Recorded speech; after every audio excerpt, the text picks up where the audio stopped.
Pseudoevangelium Secundum Luciferi. How did you fall from the heavens, bright son of the dawn? How did you fall to earth, thou who didst conquer the nations? Thou who spake in thy heart, I will ascend to the heavens, above the stars of God I will set my throne. I will sit down on the mount of meeting, at the ends of the north. I will ascend to the tops of the clouds. I shall be like the Most High. What do you mean? Thou art cast down to Sheol, to the very bottom of the abyss. It is written in the knower, the herald of the end of delusion shall go before thee, who will prepare your way to nothingness.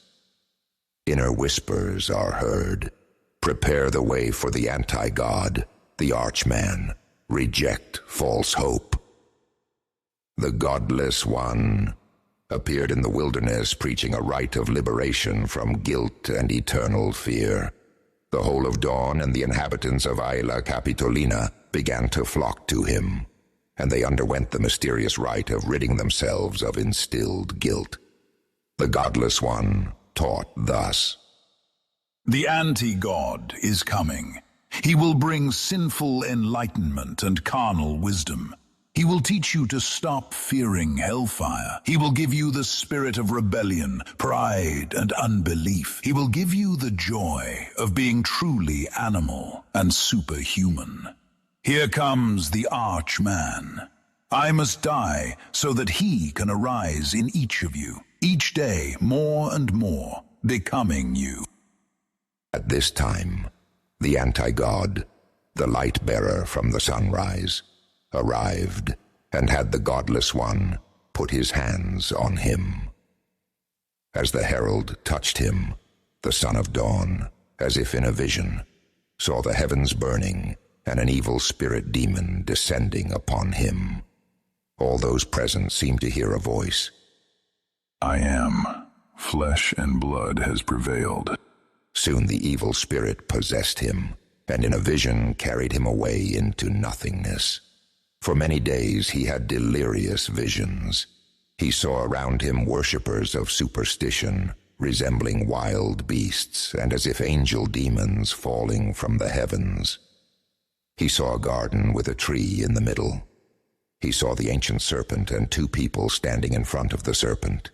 He heard them exclaim, We have indeed learned the truth, and we shall surely die. And this truth freed them from the fear of eternal fire.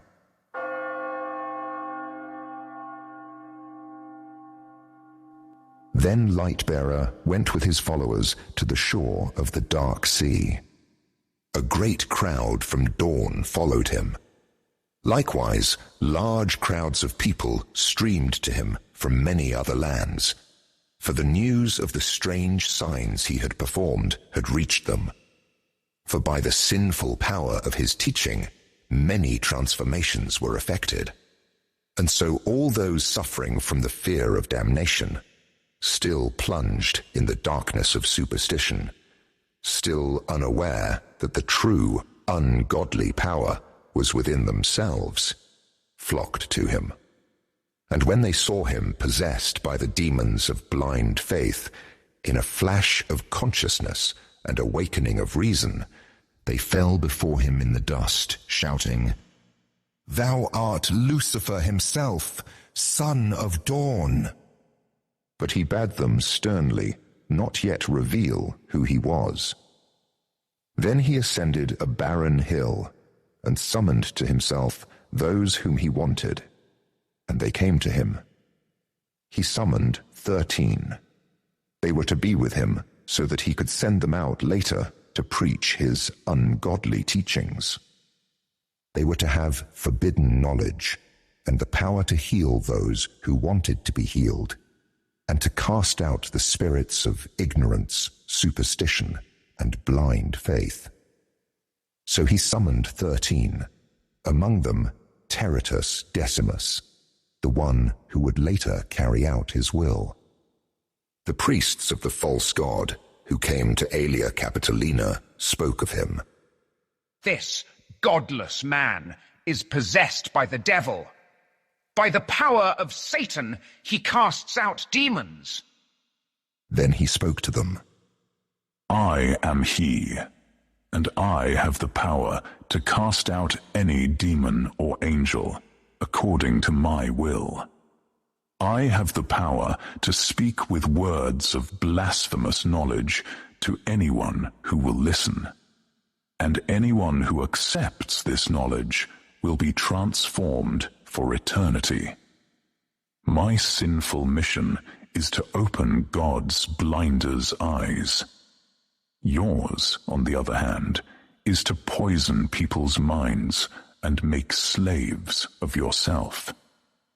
Verily, I say to you, every man has the power to free himself from original sin and guilt by himself, if only he believes in it.